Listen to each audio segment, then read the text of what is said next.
I walk alone by the lake. My shadow, also reflected on the lake in the sun. I don't feel it right now. Residual charge. Hear the desolation and desertion of the rain.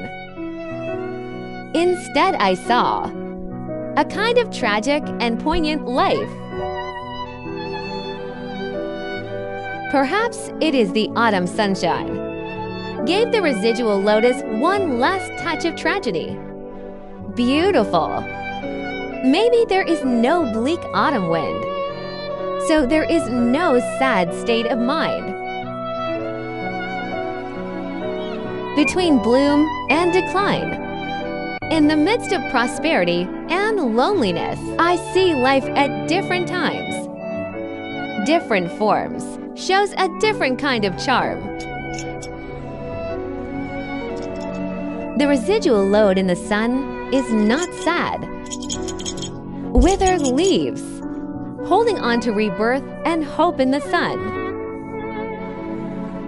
Stubborn, like an old man full of vicissitudes, watching young love under the banyan tree.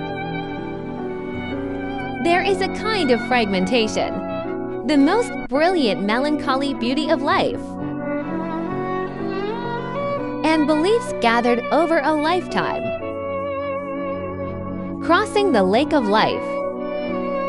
In the watch, the legend of immortality is interpreted.